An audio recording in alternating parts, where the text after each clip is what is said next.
Yes. सो अब हम देखते हैं हमारे लेंथेनॉइड जो सीरीज है उसकी जनरल कैरेक्टरिस्टिक्स। ओके, अगेन एक एक मार्क के लिए बहुत ज्यादा इंपॉर्टेंट है, लेकिन इसमें से शायद शॉर्ट नोट पूछ ले तो तुम्हें सारे पॉइंट याद ना रहे तो भी तुम्हारे मार्क्स के एलोटे जितने मार्क्स की शॉर्ट नोट है या क्वेश्चन है उसके अकॉर्डिंगली उतने कंटेंट तो याद रह ही जाने चाहिए और रह ही जाएंगे। ओके, हम वैसे ही डिस्कस करेंगे। चलो तो स्टार्ट करते हैं। जनरल कैरेक्टरिस्टिक्स है क्या? जनरल कैरेक्टरिस्टिक्स जैसे कि यार भाई वो मेटल है, इनर ट्रांजिशन मेटल्स ही तो है। ओके, तो मेटल्स है तो मेटल्स कैसे थे? अरे वही जो हम बोलते थे ना कि भाई हाँ से इलेक्ट्रिसिटी के कंडक्टर होते हैं और से और किसके कंडक्टर होते हैं? Current. Okay, current and electricity दोनों एक ही तो हुआ। Heat and electricity. Okay, heat का भी कंडक्टर होता है और इलेक्ट्रिसिटी का भी कंडक्टर होते हैं मेटल्स। फिर वो हार्ड होते हैं, फिर उनका melting point boiling point high होता है, फिर वो शाइन करते हैं, लस्ट्रियस होते हैं। वही सब है यहाँ पर, थोड़ा बहुत अलग करके बोला है। ओके, तो वैसे डिफरेंट डिफरेंट आयनाइजेशन एंथैल्पी के बारे में बात करेंगे। Melting point boiling point high है तो आयनाइजेशन एंथैल्पी भी हाई ही होगी। ओके, तो वही सारी डिस्कशन करनी है, जनरल इंफॉर्मेशन ही है, जनरल कैरेक्टरिस्टिक्स। ओके, चलो पहला, all the lanthanoids are silvery white soft metals and tarnish rapidly in air। पहला सेंटेंस क्या कि वो सिल्वर जैसे चमकता है। हिंदी में स्टोरी वाइज याद रखो तो याद रह जाएगा। क्या? वो सिल्वर जैसा चमकता है, लेकिन जैसे सिल्वर हम पहनते हैं डे टू डे लाइफ में तो कैसे उसकी चमक डल हो जाती है, वैसे ही ये जो सारे के सारे मेटल्स है वो सिल्वरी व्हाइट कलर के होते हैं, सॉफ्ट मेटल्स होते हैं, जस्ट लाइक कौन? सोडियम। ओके, तो उतने ज्यादा नहीं, उसको तो काट भी सकते हैं नाइफ से। वो एग्जांपल देखते थे हम 9-10 में कि सोडियम को तो काट भी सकते हैं, उतने सॉफ्ट नहीं होते हैं। ओके, लेकिन सॉफ्ट होते हैं, बाकी की कंपेयर में सॉफ्ट होते हैं। तो they are soft metal, silvery white colour के, लेकिन जब एयर के कांटेक्ट में आएंगे तो वो टार्निश मतलब डल हो जाएंगे, उतनी उनकी चमक रहेगी नहीं। डन, पहला sentence. Okay, next, the hardness increase with the increasing atomic number, samarium being still hard. Yes. Okay, तो दूसरा सेंटेंस क्या है कि जैसे जैसे एटॉमिक नंबर बढ़ेगा वैसे वैसे उनकी हार्डनेस भी बढ़ती जाएगी।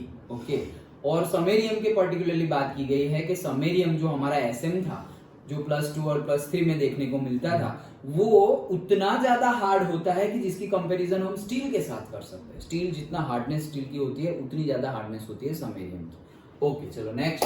सो their melting points range between 1000 to 1200। सारे के सारे लेंथ, उस एक्सेप्शन है लेकिन मेजरली एक को छोड़ के सबके सब जो लेंथेनॉइड्स है, ओके, उनका जो पर्टिकुलर टेम्परेचर है मेल्टिंग पॉइंट वो कितना है? 1000 to 1200 केल्विन। 1000 to 1200 केल्विन में सारे के सारे क्या हो जाते हैं? मेल्ट। लेकिन ये भी कितना ज्यादा टेम्परेचर हो गया। ओके, ये भी कितना ज्यादा टेम्परेचर हो गया, मतलब 800,000 जितना डिग्री सेल्सियस में टेम्परेचर हो गया। तो उस टेम्परेचर पर ये लोग क्या हो जाते हैं? मेल्ट हो जाते हैं। एक्सेप्शन की बात कर लेते हैं। Samarium melts at 1623 kelvin. Done. Okay, चलो लिखते जाते हैं तो हमारा ऐसे ही याद रह जाए। तो पहला पॉइंट हमने बोला क्या कि भाई सिल्वरी व्हाइट, ऐसे लिख दे, सिल्वरी व्हाइट होते हैं। यस, और सॉफ्ट होते हैं, सॉफ्ट मेटल्स टार्निश हो जाते हैं। हाँ, तो वो ये लिखा ना तो उसमें आ जाएगा, हमें तो सिर्फ याद रखना है। देन सेकंड सेंटेंस हमने बोला क्या कि उसकी हार्डनेस बढ़ती है, हार्डनेस एटॉमिक नंबर के अकॉर्डिंगली बढ़ती है। और इक्वेशन लिख लो क्या? Samarium is equals to steel. Okay, चलो नेक्स्ट। ओके, फिर हमने क्या बोला कि भाई 1000 केल्विन से 1200 केल्विन होता है क्या उनका मेल्टिंग पॉइंट। अगेन समेरियम जो है वो है 1623 केल्विन। ओके, चलो okay, next.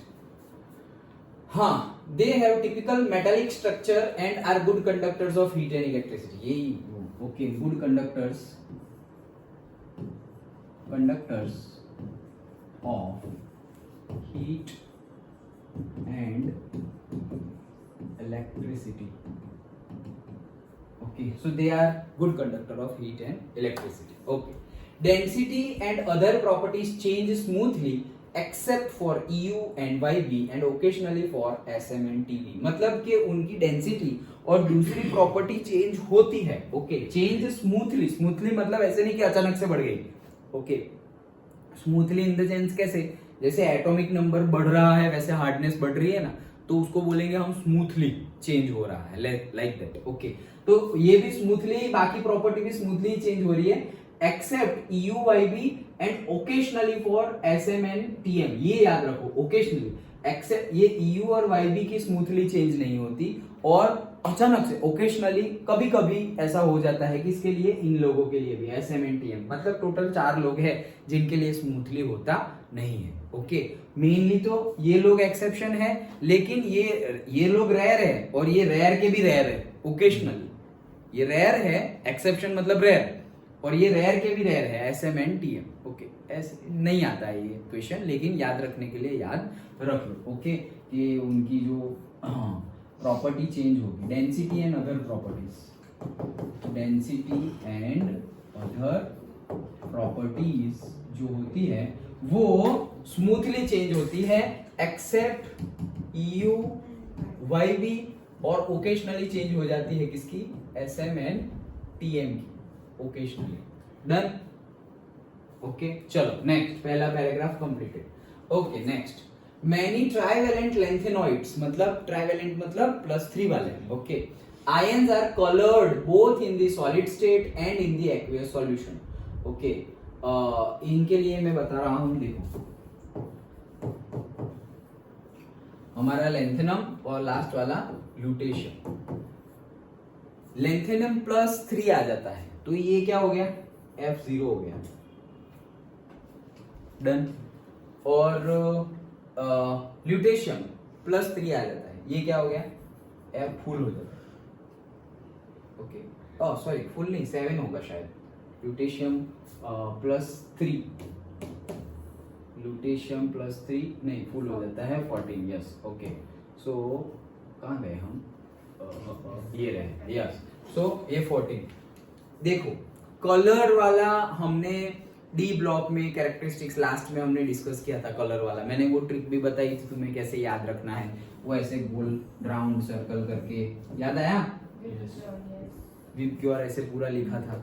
Okay, D block के लिए तो वो क्या था, वो कलर कब देते थे, याद करो, जो सेम लेवल की डी ऑर्बिटल थी उसका स्प्लिटिंग होता था TB and EG, TB EG वाला ऐसे कि भाई डी ऑर्बिटल 1 2 3 4 5, तो उसका स्प्लिटिंग हो जाता था 1 2 3 में और दूसरे 2 में, लाइक दैट। फिर यहाँ पर एक इलेक्ट्रॉन है तो ये एक इलेक्ट्रॉन आगे ऊपर जाएगा एनर्जी गेन करके, अब वापस नीचे आना है तो वो एक रे निकालेगा और वापस नीचे आ जाएगा। ये जो रे निकाला वो उसकी वेवलेंथ के अकॉर्डिंगली उसका जो कलर होगा वो कलर हमें देखने को मिलेगा, और इसीलिए हमने बोल दिया था कलर्ड। ओके, डी ब्लॉक के लिए हमने बोला था ना कि कलर्ड मेटल्स मिलते हैं, डिफरेंट कलर्स भी हमने देखे थे, याद है ना। ओके, तो वही सेम कंसेप्ट यहाँ पे डी ब्लॉक का स्प्लिटिंग हो रहा था, मतलब डी ऑर्बिटल्स का स्प्लिटिंग हो रहा था, यहाँ पे एफ ऑर्बिटल का क्या होगा, स्प्लिटिंग होगा। तो नीचे लोअर एनर्जी वाले जो इलेक्ट्रॉन है वो एनर्जी गेन करके हायर एनर्जी लेवल पे चले जाएंगे। अगेन हायर एनर्जी लेवल पे ज्यादा देर तक तो रह नहीं सकते, तो वहां से वापस एनर्जी लूज करके in the form of electromagnetic waves जो कलर्ड होंगे पर्टिकुलरली, तो वो रेज और वेव्स निकाल देंगे और वापस आ जाएंगे अपने एनर्जी लेवल पर। ये जो निकाले वो जो कलर के होंगे वही कलर का हमें वो पर्टिकुलर सॉल्यूशन दिखेगा। डन। ये कंसेप्ट हमने देखा था। तो यहां पर भी सेम, वहां पर डी ऑर्बिटल का स्प्लिटिंग हो रहा था, यहाँ पे एफ ऑर्बिटल का स्प्लिटिंग हो रहा है। हमें दिखाना नहीं है क्या हो रहा है, मैं कंसेप्ट समझा रहा हूं। ओके, सो ऐसे ही होगा।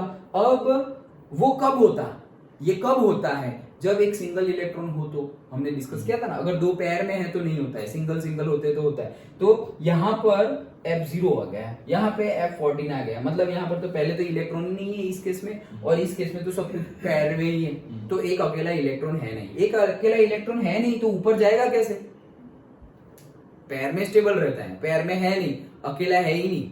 ओके, अकेला होगा तो ऊपर चला जाएगा, पेयर में स्टेबल रहता है, तो अकेला होगा तो ऊपर जाएगा, कलर वाला रे निकालेगा, नीचे आ जाएगा। ओके, लेकिन है ही नहीं यहाँ पर, तो ये दोनों के दोनों क्या है, कलरलेस है। कौन, लेंथेनम और ल्यूटेशियम। ये क्या लिख रहा हूँ, COLOR LESS। ओके, ये दोनों के दोनों कलरलेस है, बाकी सब कोई कलर देते हैं, बात खत्म। ये दोनों क्या है, कलरलेस है, बाकी सब में इलेक्ट्रॉन आते हैं, एक एक एक एक एक, एक फिल करते जाएंगे ना हम। ओके, तो वो क्या होंगे, वो कलर्ड आयंस देंगे। ओके, शॉर्ट में याद रख ले, इसलिए मैंने ये ट्रिक बताई। अच्छा चलो अब देखते हैं बुक में। मैनी ट्राइवेलेंट मतलब +3 वाले कलर्ड होते हैं both in solid and aqueous solution. Yes, color of these ion may be attributed to the presence of f electrons। Okay, जैसे हमारी d ऑर्बिटल्स की स्प्लिटिंग होगी, चिराग चलो, वैसे ही हमारी f ऑर्बिटल की भी क्या होगी, स्प्लिटिंग होगी। f ऑर्बिटल में जो इलेक्ट्रॉन होगा वो भी सिंगल इलेक्ट्रॉन। ओके, उसकी वजह से ये कलर आएगा, वो बताया गया है। Neither La+3 and lutetium+3 ion shows any color, but the rest do so। बस यही लिखना है सब कुछ। Okay, however absorption bands are, ये जो absorption bands है are narrow probably because of the excitations within the F level। The lanthanoid ions other than the F0 type and F14 type are all, ये बाद में, ये यहाँ तक का, ये पैरामैग्नेटिक बाद में, यहाँ तक का क्या है, पूरा कलर वाला टॉपिक है। तो कलर वाले टॉपिक में सिंपली तुम यही याद रखो, क्या, लेंथेनम+3 एंड ल्यूटेशियम+3 कलरलेस है, बाकी सब कोई कलर वाले हैं, बात खत्म। ओके, अब उसके पहले पहले क्या बताया उन्होंने कि भाई सॉलिड स्टेट में भी वो लोग कलर शो करते हैं, एक्वियस सॉल्यूशन में भी वो लोग कलर शो करते हैं, वो एक सेंटेंस लिख दिया। फिर इन दोनों का जो सेंटेंस है वो लिखा।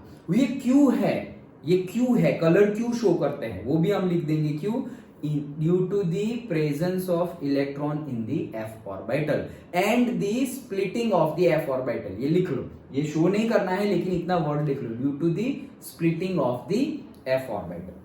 ओके, तो ये कलर वाला पूरा खत्म, डन।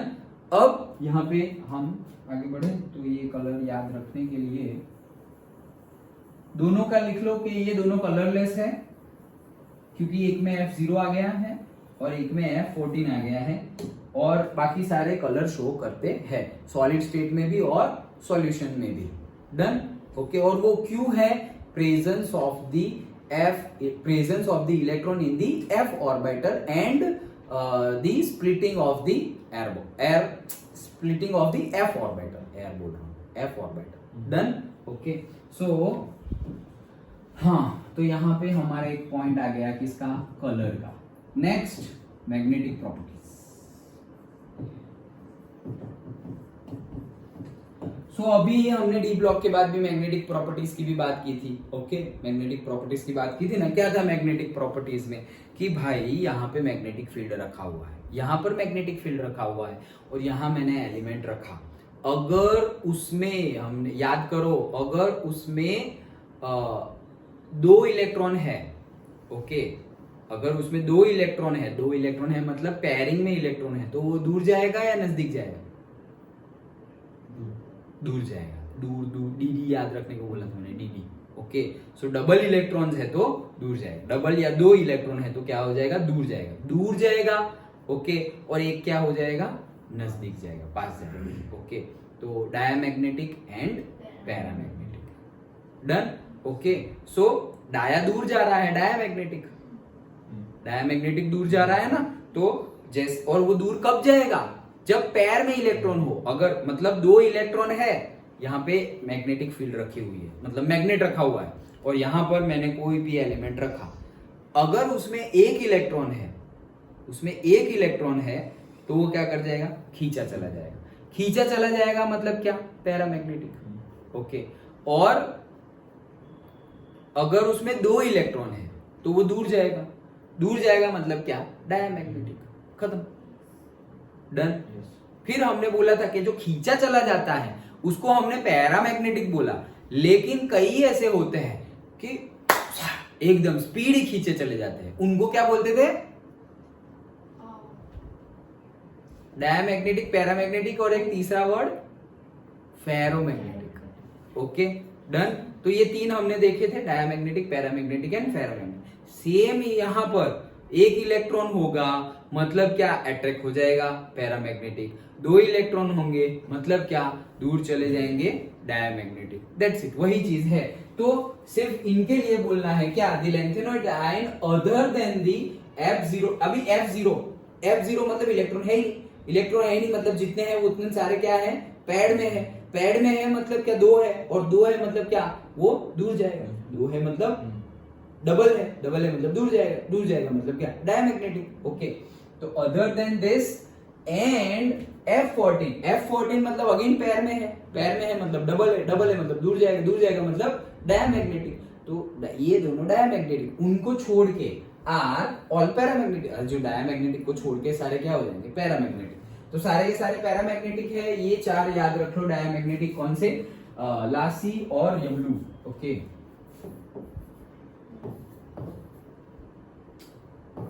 लासी और यमलू। ओके, ये 4 लोग कौन से हैं, डायमैग्नेटिक है,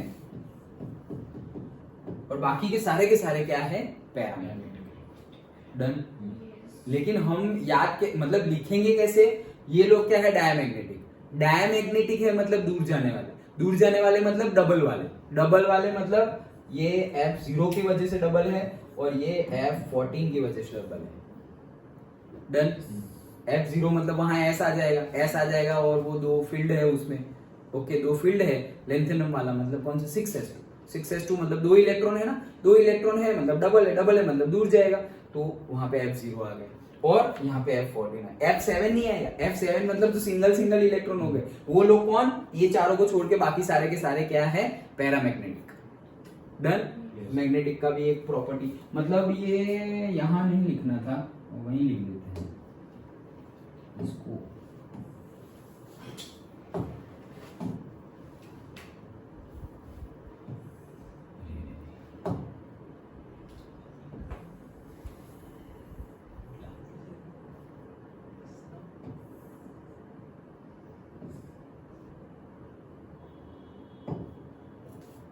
हाँ चलो आगे बढ़ते हैं।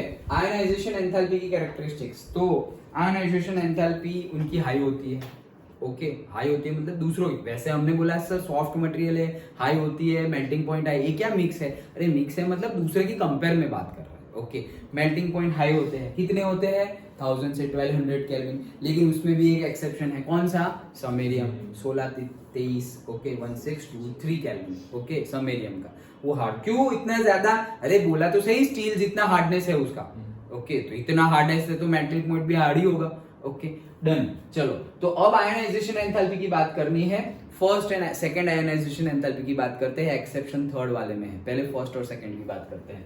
The first ionization enthalpy of the lanthanoids are around 600 kilojoule per mole. Okay, so ionization enthalpy, first ionization enthalpy and second ionization enthalpy, ये क्या 6000 बोल दिया मैं, 600 एंड 1200।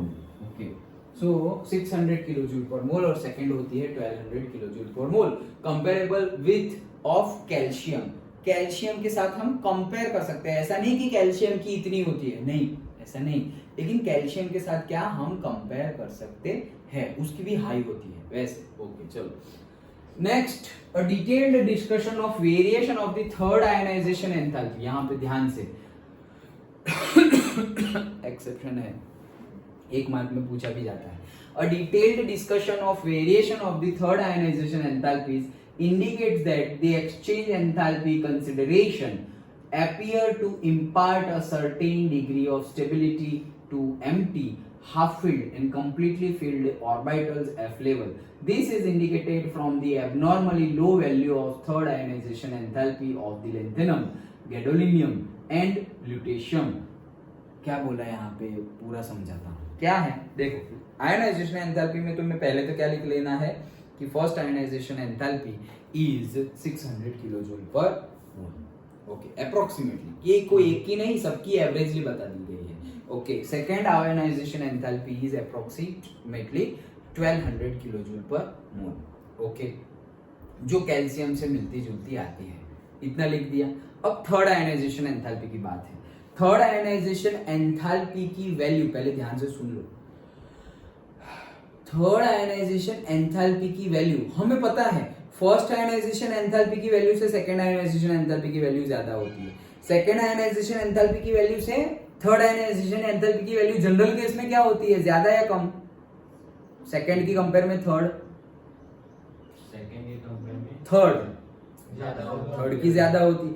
आयनाइजेशन एंथैल्पी मतलब क्या, जैसे एल्यूमिनियम है, एक इलेक्ट्रॉन निकालना, दो इलेक्ट्रॉन निकालना, तीन इलेक्ट्रॉन निकालना, एक इलेक्ट्रॉन निकालने के लिए कम एनर्जी। वैसे एल्यूमिनियम को तो एक ही बार में डायरेक्टली तीन इलेक्ट्रॉन निकाल देगा। ओके, हमारे सपोज ये डी वाले हैं, ओके, SCTIV वेनेडियम है, तो वेनेडियम है, ओके, तो वेनेडियम +1 बनाना, वेनेडियम +2 बनाना, वेनेडियम +3 बनाना, हमने वेनेडियम ले लिया है। ओके, SCTIV मतलब 23 वेनेडियम हमने लिया, कौन सा से 23 एटॉमिक नंबर वाला। तो हमने पहले +1 बनाया, वेनेडियम +1, उसके लिए ये +1 बनाया, मतलब क्या, एनर्जी देंगे तो इलेक्ट्रॉन निकल जाएगा, एनर्जी देंगे तो इलेक्ट्रॉन निकलेगा, एनर्जी देंगे और इलेक्ट्रॉन निकल गया। पहली बार एनर्जी दी और पहला इलेक्ट्रॉन निकला, तो इसको नाम दे दिया हमने क्या, first ionization enthalpy, ionization enthalpy 1। Done. फिर से एनर्जी दे रहे हैं, फिर से, तो वो दूसरा इलेक्ट्रॉन भी निकाल देगा, तो +2, तो ये हो गया आयनाइजेशन एंथैल्पी 2। और फिर से अभी भी दे रहे हैं, ओके, अभी भी एनर्जी देंगे तो वो और एक इलेक्ट्रॉन निकाल लेगा, तो वो सपोज +3 आयनाइजेशन एंथैल्पी 3। डन। तो जनरल केस में हमें क्या पता है, फर्स्ट से ज्यादा सेकंड, क्यों, क्योंकि वो स्टेबिलिटी के नजदीक जा रहा है ना। अगर वेनेडियम 23 था, प्लस मतलब कितना हो गया, ये 22 हो गया, ये कितना हो गया 21 हो गया, ये कितना हो गया 20 हो गया। समझ में आ रहा है? डन। ओके, तो ये 18 के पास जा रहा है ना। अभी वेनेडियम +4 करेंगे तो 19 हो जाएगा, वेनेडियम +5 करेंगे तो 18 हो जाएगा, ये स्टेबल हो गया। इसलिए तो वेनेडियम की सबसे ज्यादा स्टेबल कौन सी थी, +5 थी, V2O5 वाला। डन। सो 18 ये स्टेबल हो गया। तो हमें पता है स्टेबिलिटी के नजदीक जा रहा है, मतलब जितना ज्यादा स्टेबल होता जाएगा तो स्टेबल में से इलेक्ट्रॉन निकालने के लिए तो कितनी एनर्जी देनी पड़ेगी। कोई स्टेबल है, जैसे कि हमारा नोबल गैस नियॉन है, तो सोडियम में से सोडियम प्लस बनाना इजी है, एनर्जी दोगे इलेक्ट्रॉन दे देगा वो। लेकिन नियॉन में से नियॉन प्लस बनाना कितना टफ है, नहीं बनाते एक्चुअली वो। ओके, और बहुत ज्यादा एनर्जी देंगे तब जाके वो इलेक्ट्रॉन लूज करेगा, और जैसे ही तुमने एनर्जी देना बंद कर दिया ना, तो वो वापस कहीं से इलेक्ट्रॉन लेके वापस जैसा था वैसा 10 इलेक्ट्रॉन कर देगा। 10 में से 9 हो गए, क्यों, एक इलेक्ट्रॉन निकाल दिया तो 9 हो गया। 9 मतलब फ्लोरीन जैसा हो गया वो, लेकिन फ्लोरीन से वापस किसके जैसा, खुद जैसे था वैसे स्टेबल कंडीशन में आने की ट्राई करेगा। तो वैसे ही यहाँ पर स्टेबिलिटी के पास जा रहे हैं, मतलब ज्यादा से स्टेबल होगी तो ज्यादा एनर्जी देनी पड़ेगी, अनस्टेबल है तो थोड़ी एनर्जी दोगे और निकल जाएगा ये। तो ये एनर्जी क्या हो रही है, कंटिन्यूअसली इंक्रीज हो रही है। ये तो पता ही है ना हमें, ये तो सब रिलेशन है, ये तो पता ही है। फर्स्ट आयनाइजेशन एंथैल्पी से सेकेंड आयनाइजेशन एंथैल्पी की वैल्यू ज्यादा होती है, सेकेंड आयनाइजेशन एंथैल्पी से थर्ड आयनाइजेशन एंथैल्पी की वैल्यू और ज्यादा होती है, फिर फोर्थ होगी तो और ज्यादा होगी। ये हमारा जनरल ट्रेंड है, यहां पर भी जनरल ट्रेंड फॉलो हो ही रहा है। पहला कितना आया 600 किलो जूल पर मोल, दूसरा कितना आया 1200 किलो जूल पर मोल।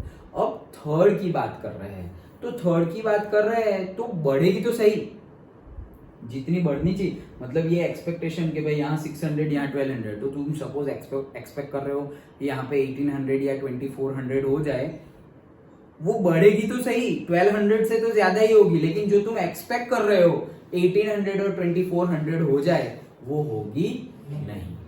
ये क्यों नहीं होती है, मतलब हमारी एक्सपेक्टेशन से कम आ रही है आयनाइजेशन एंथैल्पी की वैल्यू। पहले ये पता चल गया, थर्ड आयनाइजेशन एंथैल्पी की वैल्यू क्या आ रही है, कम आ रही है। अच्छा, अब उसके रीजन समझते हैं। थर्ड आयनाइजेशन एंथैल्पी की वैल्यू कम आ रही है, क्यों कम आ रही है, due to the exchange enthalpy. Exchange enthalpy ये क्या है, हमने डी ब्लॉक में भी डिटेल्ड में समझा था, फिर से एक बार समझा देता हूं। एक्सचेंज एंथैल्पी ये कहां से आया, एक्सचेंज एंथैल्पी मतलब क्या, सपोज ध्यान से सुनो कि सपोज हमारे पास ये s है, ओके, ये हमारी s ऑर्बिटल है और ये हमारी सपोज d ऑर्बिटल है, okay. s orbital lower energy level पे है, D orbital higher energy level पे है। जब इलेक्ट्रॉन आएगा, जब हमें फील करना है इलेक्ट्रॉन, तो कहाँ फील करते हैं हम? जैसे कि यहीं पे डी ब्लॉक में हमने देखा था, स्कैंडियम डाला हमने, तो स्कैंडियम मतलब 4s2 तो बंद हो गया है, फिल हो गया है। ओके, ये है हमारे पास ऑलरेडी। आर्गोन के बाद हमें पोटेशियम डालना है, तो पोटेशियम का इलेक्ट्रॉन हम कहाँ डालते हैं? S में डालते हैं ना, 4s1 में। क्यों? क्योंकि 4s1 और 3d की कंपेयर करें तो 4s की एनर्जी क्या है? लो है। एक्चुअली 3p के बाद 3d आना चाहिए था, आर्गोन 3p6 था, तो फिर पोटेशियम के लिए 3p6 हो गया, तो उसके बाद 3d आना चाहिए था, लेकिन 3d नहीं आया। क्या आ गया? 4s आ गया। तो 4s क्यों आया? क्योंकि 4s की एनर्जी कम है। 4s की एनर्जी कम है, इसलिए इलेक्ट्रॉन कहाँ आ गया? 4s1। अभी भी 4s में 1 है, अभी भी एक इलेक्ट्रॉन आ गया दूसरा, तो कैल्शियम जैसा, तो 4s2। जैसे ही ये दूसरा इलेक्ट्रॉन 4s2 में आया ना, जैसे ही ये 4s2 में आया, एनर्जी लेवल 3d का डाउन। समझ में आया? ओके। अब ये 3d में, अब जब इलेक्ट्रॉन आएगा भाई, तो ऐसे भी फील्ड हो गई है और एनर्जी लेवल डाउन किसका है? 3d का। तो जैसे ये दो फील्ड हो गई, अब एक इलेक्ट्रॉन आएगा तो वो यहाँ आ जाएगा। डन। फिर यहाँ एक इलेक्ट्रॉन आया, अच्छा एक आया, ये कौन है भाई? स्कैंडियम। फिर टिटेनियम, ए भाई दूसरा आया। फिर वेनेडियम, ए भाई तीसरा आया। फिर क्रोमियम, तो चौथा आया। याद करो, क्रोमियम D4, 4 इलेक्ट्रॉन आ गए, लेकिन उसमें क्या होता था? ये D4 D5 स्टेबल है, हाफ फील्ड है, तो ये जो 2 इलेक्ट्रॉन यहाँ पर है S वाले 4s2 वाले, उसमें से एक इलेक्ट्रॉन यहाँ से निकल वहां चला गया। यहाँ से निकल के कहाँ चला गया? यहाँ चला गया। यहाँ से निकल के यहाँ इलेक्ट्रॉन चला गया, मतलब हायर एनर्जी लेवल से लोअर एनर्जी लेवल पर गया, तो ये एनर्जी का एक्सचेंज हुआ। हायर एनर्जी से लोअर एनर्जी पे कब जाएंगे? जब तुम एनर्जी लूज करोगे तभी जा पाओगे। तुम लोअर एनर्जी पे हो, पहले हायर एनर्जी पे हो, तुम्हें हायर पे से लोअर पे जाना है, अपनी एनर्जी छोड़ के जाना पड़ेगा। जैसे अभी एक इलेक्ट्रॉन की इसकी बात की ना हमने, कहाँ गया वो? ओके, f ऑर्बिटल के स्प्लिटिंग की बात की ना हमने, रब कर दिया क्या? हाँ, रब कर दिया। ओके, हमने f ऑर्बिटल की स्प्लिटिंग की बात की कलर के लिए, लेंथेनम और ल्यूटेशियम के लिए। स्प्लिटिंग मतलब इलेक्ट्रॉन यहाँ पर था, फिर एनर्जी गेन करके ऊपर गया, अब वही एनर्जी से नीचे नहीं जाएगा, इसलिए उसने रेस के फॉर्म में एनर्जी रिलीज की और फिर नीचे गया। एनर्जी रिलीज किए बिना नीचे जा सकते नहीं है। वही केस वो मामा के घर वाला एग्जांपल दिया था, घर पर मस्ती होती है, मामा के घर पे और ज्यादा मस्ती होगी। वही मस्ती वाली नेचर लेके घर पे नहीं जा सकते, घर पे थोड़ा होना चाहिए। ओके, तो वो तो हम क्या है, 3d4 हो गया क्रोमियम, और यहाँ 4s2 में से दूसरा इलेक्ट्रॉन यहाँ, अब जो दूसरा इलेक्ट्रॉन जो है वो यहाँ आके 3d5 हो गया। 3d5 तो स्टेबल है, हाफ फील्ड हो गई ना, तो ये 3d5 स्टेबल है, ये एक इलेक्ट्रॉन यहाँ पे चला गया है। डन। वो हायर एनर्जी लेवल पे से लोअर एनर्जी लेवल पे गया, तो हायर पे से लोअर पे कब जा सकते हैं? एनर्जी लूज करनी पड़ेगी। ये जो एनर्जी लूज की वही है एक्सचेंज एंथैल्पी। डन। तो ये हायर एनर्जी लेवल पे से लोअर एनर्जी लेवल पे गया, वो एनर्जी लूज की, ये जो एनर्जी है दैट इज एंथैल्पी, और वो है एक्सचेंज एंथैल्पी। तो ये एक्सचेंज एंथैल्पी क्यों हुई? क्यों भाई एक्सचेंज एंथैल्पी? भाई स्टेबल कंडीशन रीच होने के लिए, ये 3d5 होने के लिए, तो इसीलिए क्रोमियम की हमने इलेक्ट्रॉनिक कॉन्फ़िगरेशन क्या लिखी थी? 3d5 4s1। क्रोमियम के लिए क्या लिखा था? 4, वो एक्सेप्शन क्रोमियम और कॉपर, याद है ना? सो क्रोमियम के लिए क्या लिखी थी? 3d5 4s1। और अब मैं बनाऊं Cr+1। सोचो मैं क्या बना रहा हूं? Cr+1। क्रोमियम है मेरे पास, तो क्रोमियम की क्या है? 3d5। ऐसे करते करते तो देखो एक्सरसाइज ना करें तो ऐसा होता है। हाँ यार, पेन करने लगा। अच्छा, तो 4s1 ये है हमारा क्रोमियम। ओके, अब मैं बनाने जा रहा हूं Cr में से Cr+। वो भाई साहब एक ही ले जा फालतू का ही पड़ा हुआ है, ऐसे ही मैं स्टेबल हूं, तो ये तो फटाक से निकाल देगा। तो रहा क्या? 3d5। ये तो बहुत ज्यादा स्टेबल है। तो क्या लगता है, यहां से यहां आने में बहुत ज्यादा एनर्जी देनी पड़ेगी? अरे थोड़ी एनर्जी, ले जा, तो जरूरत ही नहीं है, मैं तो स्टेबल ही हूं। डन। इजीली ये इलेक्ट्रॉन निकाल देगा। ओके, तो मतलब हुआ क्या? हम सोच रहे थे कि जैसे कि क्रोमियम के पहले की बात करें, SCTiV वेनेडियम की बात करें, तो vanadium 3D4 okay 4s2 okay SCTiV 23 तो 3 आएगा ना, ओके डन। 23 तो 3 आएगा ना, 18 20 और 23 SCTiV वेनेडियम 23 ओके। सो अब हम सोचे कि इसमें से मुझे V प्लस बनाना है, तो 4s2 में से एक इलेक्ट्रॉन निकलेगा, तो V प्लस की इलेक्ट्रॉनिक कॉन्फ़िगरेशन क्या हो जाएगी 3d3 4s1। तो यहां पर क्या लग रहा है, V में से V प्लस बनाने के लिए ज्यादा एनर्जी देनी पड़ेगी या कम एनर्जी देनी पड़ेगी?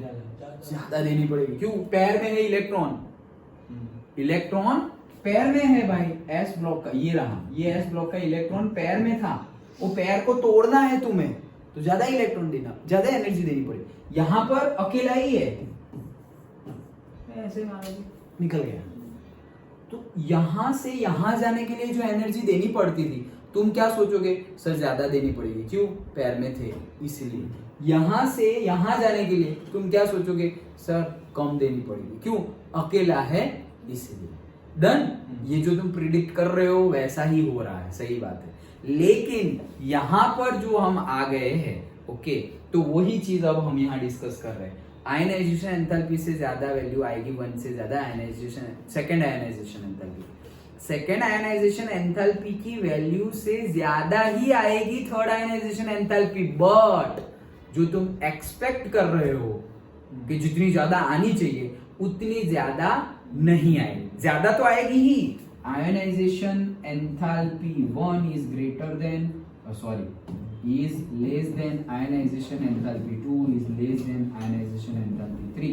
तो ये ज्यादा, फिर उससे भी ज्यादा ये, वो तो ज्यादा ही आएगी, लेकिन जितना तुम एक्सपेक्ट कर रहे थे ना कि ये 600 है, ये 1200 है, ये अप्रोक्सीमेटली 1800 2400 जैसा होगा, वो आएगा नहीं। मे बी वो आ जाए से 1500 1400। डन। ये क्यों हुआ? Due to the exchange enthalpy. तो यहां पर जो मैंने तुम्हें समझाया कि भाई S में से, क्रोमियम का केस लिया ना अभी हमने, कि भाई S में से कहां चला गया, D में चला गया, एनर्जी लूज करके चला गया। एनर्जी लूज करके मतलब ये तो स्टेबल कंडीशन में आ गया, स्टेबल कंडीशन में आ गया है। और जैसे मैंने बोला कि ऑलरेडी क्रोमियम है, क्रोमियम के बारे में अभी हमने बात किया ना, क्रोमियम अभी ये 3d5 और 4s1, तो क्रोमियम में से क्रोमियम प्लस बनना होगा ओके। तो ये फर्स्ट आयनाइजेशन एंथैल्पी है, पहली बार निकल रहा है ना, तो क्रोमियम में से क्रोमियम प्लस बनना है, बहुत ही इजीली निकल जाएगा। क्यों इजीली निकलेगा? क्योंकि ये स्टेबल है। डन। तो वैसे ही ऐसा समझो कि D5 स्टेबल है, इसीलिए ये 4s1 वाला इजीली निकल जाता है। वैसे ही हम अब सेम केस F के लिए लेते हैं, वहां D5 थी, F7 है, तो F7 जैसे कि पहले तुम क्या फील कर रहे हो, यहाँ पर तुम्हारा D फिल होना हो तो D फिल हो गया, S फिल होना हो तो S फिल हो गया ओके। अब तुम्हारा क्या फिल करना है, F फिल करना है, तो F तुम्हारा लोअर लेवल पे, यहाँ पे F लोअर लेवल पे है, तो F7 फिल हो गई है। कितनी? 7। F7 फिल हो गई है, मतलब ऐसा समझो तुम्हारे पास कितना है, से 4F7 एंड देन से 5D नहीं है, चलो 0 एंड 4s2। तो हमें थर्ड आयनाइजेशन एंथैल्पी की बात करनी है ना, तो 5D है 1, चलो 5D 1 है। ऐसी इलेक्ट्रॉनिक कॉन्फ़िगरेशन है। फर्स्ट आयनाइजेशन एंथैल्पी कैसे निकलेगी? ये निकल 4s लिख दिया,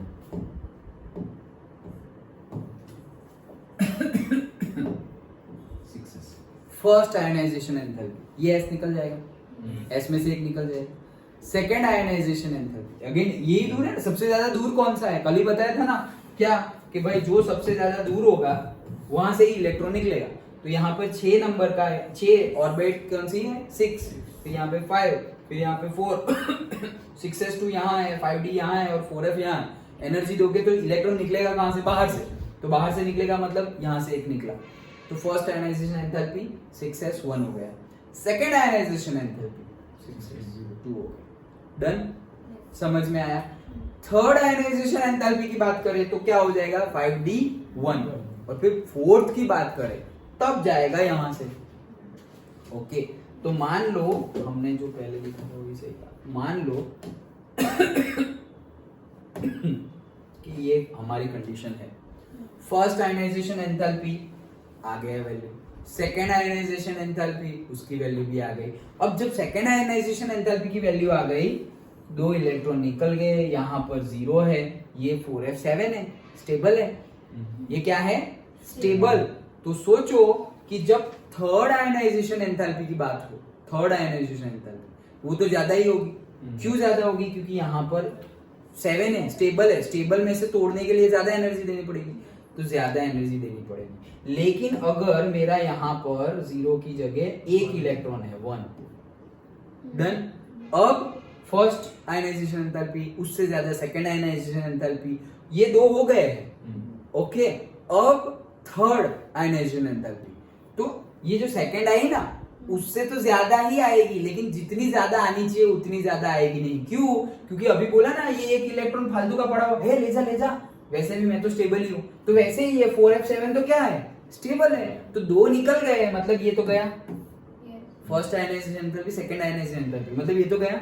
तो बाकी क्या रहा? सिर्फ ये 1, ले जा ले जा, काम ही नहीं है उसका, क्योंकि मैं तो 4f7 स्टेबल हूं। समझ में आ रहा है? जैसे ये था, यहाँ पे किसका एक्सचेंज हो रहा था? S में से D में जा रहे थे, वैसे ही यहाँ पर S और D में से कहां जा रहे हैं? F में जा रहे हैं। एक्सचेंज एंथैल्पी, एनर्जी लूज करके। तो तुम एनर्जी लूज कर दी, मतलब वो पूरा का पूरा एटम क्या हो गया? लोअर एनर्जी लेवल पर आ गया है। अंडरस्टूड? पक्का समझ में आया?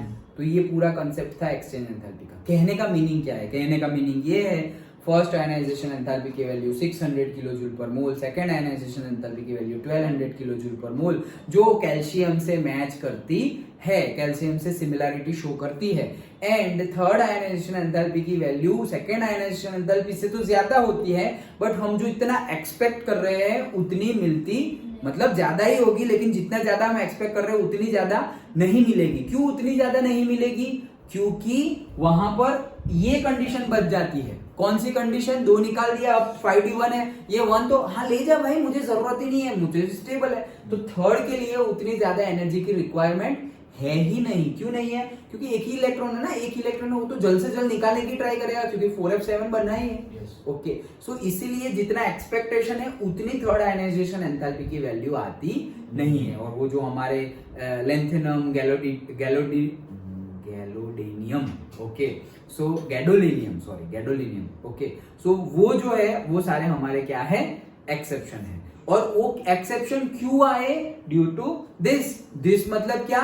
एक्सचेंज एंथैल्पी, कि वो लोग कंप्लीट करने के चक्कर में, मतलब 4f7 करना है ना, तो ये इलेक्ट्रॉन यहां से कहीं से भी उठ के 4f7 में आ गया, तो यहां पर तो स्टेबल हो गया, फिर वो 1 इलेक्ट्रॉन बाकी रहा, हाँ भाई ले जाओ, डन। तो वो पूरा सेंटेंस यहाँ पर दिखाया हुआ है। तो ये 2 तो खत्म हो गया, लेकिन यहां से इसको छोड़ दो अभी, ल्यूटेशन, हाँ मतलब यहाँ तक देखो, a detailed discussion of variation of third ionization enthalpy indicates that exchange enthalpy consideration as in the, देखो, as in the 3D orbitals of the first transition series, जो हमने क्रोमियम वाला केस देखा वो, तो वैसे ही appear to impart a certain degree of stability to, मतलब stability आएगी। कब स्टेबिलिटी आएगी? जब F0 हो जाए, F7 हो जाए या F14 हो जाए।